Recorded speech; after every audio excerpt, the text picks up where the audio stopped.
السلام علیکم۔ بسم اللہ الرحمن الرحیم۔ یہ حضرت موسیٰ علیہ السلام کی وہ مقدس لاٹھی ہے جس کو عصائے موسیٰ کہتے ہیں۔ اس کے ذریعے آپ کے بہت سے ان معجزات کا ظہور ہوا جن کو قرآن مجید نے مختلف عنوانوں کے ساتھ بار بار بیان فرمایا ہے۔ اس مقدس لاٹھی کی تاریخ بہت قدیم ہے جو اپنے دامن میں سینکڑوں تاریخی واقعات کو سمیٹے ہوئے ہے جن میں عبرتوں اور نصیحتوں کے ہزاروں نشانات ستاروں کی طرح جگمگا رہے ہیں جن سے اہل نظر کو بصیرت کی روشنی اور ہدایت کا نور ملتا ہے۔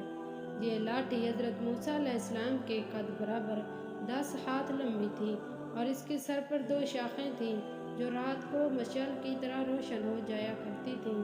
یہ جنت کے درخت پیلوں کی لکڑی سے بنائی گئی تھی اور اس کو حضرت آدم علیہ السلام بہشت سے اپنے ساتھ لائے تھے۔ چنانچہ حضرت سید علی جوزی نے فرمایا کہ یعنی حضرت آدم علیہ السلام کے ساتھ عود اور حضرت موسیٰ علیہ السلام کا عصا جو عزت والی پیلوں کی لکڑی کا تھا اور انجیل کی پتیاں اور حجر اسود جو مکہ معظمہ میں ہے اور نبی معظم حضرت سلیمان علیہ السلام کی انگلی، یہ 5 چیزیں جنت سے اتاری گئیں۔ حضرت آدم علیہ السلام کے بعد یہ مقدس عصا حضرات انبیاء کرام کو یکے بعد دیگرے بطور معراج کے ملتا رہا یہاں تک کہ حضرت شعیب علیہ السلام کو ملا جو قوم مدین کے نبی تھے۔ جب حضرت موسیٰ علیہ السلام مصر سے ہجرت فرما کر مدین تشریف لے گئے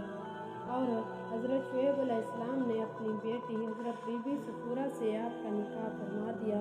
اور آپ 10 برس تک حضرت شعیب علیہ السلام کی خدمت میں رہ کر آپ کی بکریاں چراتے رہے۔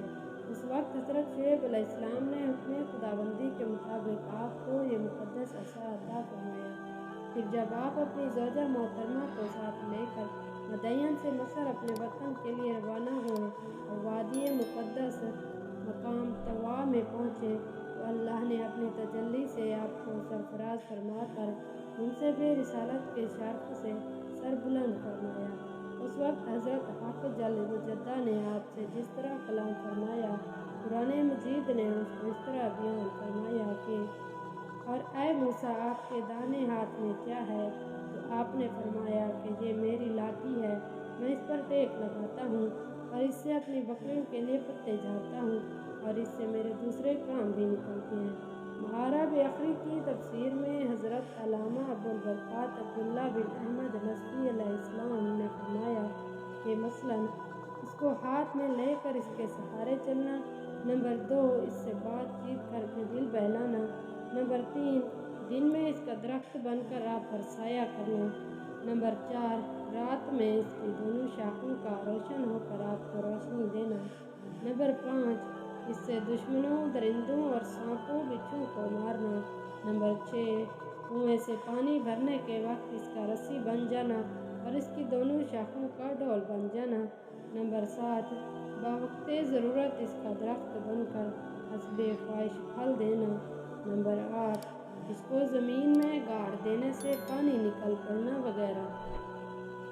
حضرت موسیٰ علیہ السلام اس مقدس لاٹھی سے مذکورہ بالقوم نکالتے رہے مگر جب آپ فرعون کے دربار میں ہدایت فرمانے کی غرض سے تشریف لے گئے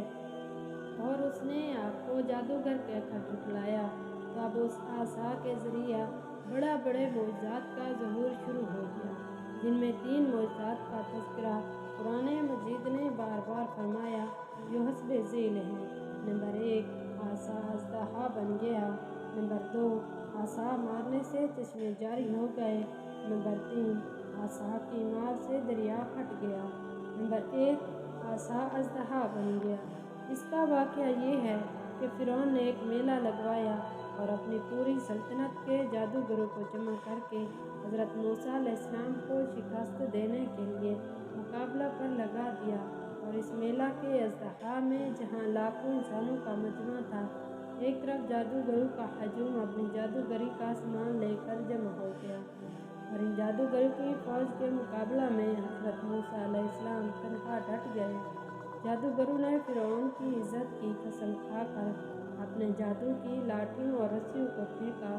تو ایک دم وہ لاٹھیاں اور رسیاں سانپ بن کر پورے میدان میں ہر طرف پھنکاریں مار کر دوڑنے لگیں اور پورے پورا مجمع خوف و ہراس میں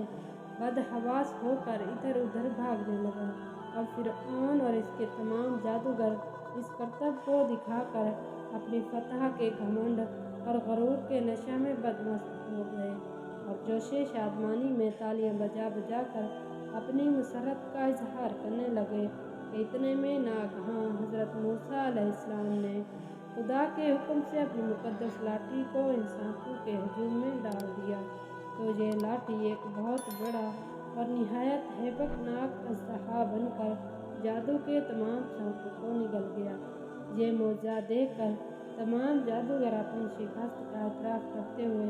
سجدہ میں گر پڑے اور بآواز بلند یہ اعلان کرنا شروع کر دیا کہ آمنا بربی ہارون و موسیٰ، یعنی ہم سب حضرت ہارون اور حضرت موسیٰ علیہ السلام کے رب پر ایمان لائے۔ چنانچہ قرآن مجید نے اس واقعہ کا ذکر کرتے ہوئے ارشاد فرمایا کہ جادوگروں نے کہا کہ اے موسیٰ، اپنا عصا ڈالیں گے آپ پہلے یا ہم پہلے ڈالنے والے بنیں؟ تو آپ نے فرمایا کہ بلکہ تم ہی ڈالو۔ تو یکایک ان کی رسیاں اور لاٹھیاں ان کی نظر بندی سے حضرت موسیٰ علیہ السلام کے خیال میں ایسے معلوم ہونے لگی جیسے سانپ دوڑ رہے ہیں۔ تو حضرت موسیٰ علیہ السلام کے دل میں تھوڑا خوف سا ہوا، تو ہم نے فرمایا کہ تم ڈرو نہیں، تم ہی غالب رہو گے، اور تمہارے ہاتھ میں جو عصا ہے اس کو ڈال دو۔ تو ان لوگوں نے جو سوانگ بنایا ہے یہ عصا ان سب کو نگل جائے گا، اور جادوگر معجزات کے مقابلہ میں جہاں بھی وہ آئے کامیاب نہیں ہوتا۔ تو تمام جادوگر سجدہ میں گر کر کہنے لگے کہ ہم حضرت ہارون و موسیٰ کے رب پر ایمان لائے۔ نمبر 2، عصا مارنے سے چشمے جاری ہو گئے۔ بنی اسرائیل کا اصلی وطن ملک شام تھا، لیکن حضرت یوسف علیہ السلام کے دور حکومت میں یہ لوگ مصر میں آ کر آباد ہو گئے، اور ملک شام پر قوم عمالقہ کا تسلط اور قبضہ ہو گیا، جو بدترین قسم کے کفار تھے۔ جب فرعون دریائے نیل میں غرق ہو گیا اور حضرت موسیٰ علیہ السلام کو فرعون کے خطرات سے اطمینان ہو گیا، تو اللہ تعالیٰ نے حکم دیا کہ عمالقہ سے جہاد کر کے ملک شام کو ان کے قبضہ و تسلط سے آزاد کرائیں۔ چنانچہ آپ 6 لاکھ بنی اسرائیل کی فوج لے کر جہاد کے لیے روانہ ہو گئے، مگر ملک شام کی حدود میں پہنچ کر بنی اسرائیل پر قوم عمالقہ کا ایسا خوف سوار ہو گیا کہ بنی اسرائیل ہمت ہار گئے اور جہاد سے منہ پھیر لیا۔ اس نافرمانی پر اللہ تعالیٰ نے بنی اسرائیل کو یہ سزا دی کہ یہ لوگ 40 برس تک میدان طیہ میں بھٹکتے اور گھومتے پھرے اور اس میدان سے باہر نہ نکل سکے۔ حضرت موسیٰ علیہ السلام بھی ان لوگوں کے ساتھ میدان طیہ میں تشریف فرما تھے جب بنی اسرائیل اس بے آب و گیاہ میدان میں بھوک و پیاس کی شدت سے بے قرار ہو گئے، تو اللہ تعالیٰ نے حضرت موسیٰ علیہ السلام کی دعا سے ان لوگوں کے کھانے کے لیے من و سلوہ آسمان سے اتارا۔ من شہد کی طرح ایک قسم کا حلوہ تھا اور سلوہ بنی ہوئی بٹیریں تھیں۔ کھانے کے بعد جب یہ لوگ پیاس سے بےتاب ہونے لگے اور پانی مانگنے لگے، تو حضرت موسیٰ علیہ السلام نے پتھر پر اپنا عصا مار دیا، تو اس پتھر میں 12 چشمے پھوٹ کے بہنے لگے، اور بنی اسرائیل کے 12 خاندان اپنے اپنے چشمے سے پانی لے کر خود بھی پینے لگے اور اپنے جانوروں کو بھی پلانے لگے، اور پورے 40 برس تک یہ سلسلہ جاری رہا۔ یہ حضرت موسیٰ علیہ السلام کا معجزہ تھا جو عصا اور پتھر کے ذریعے ظہور میں آیا۔ قرآن مجید میں اس واقعہ اور معجزہ کا بیان کرتے ہوئے ارشاد فرمایا، اور جب حضرت موسیٰ نے اپنی قوم کے لیے پانی مانگا تو ہم نے فرمایا کہ تم اپنی لاٹھی سے پتھر کو مار دو، تو اس پتھر سے 12 چشمے پھوٹ کر بہنے لگے، اور ہر آدمی کو اپنے اپنے پینے کے چشمے کا علم ہو گیا۔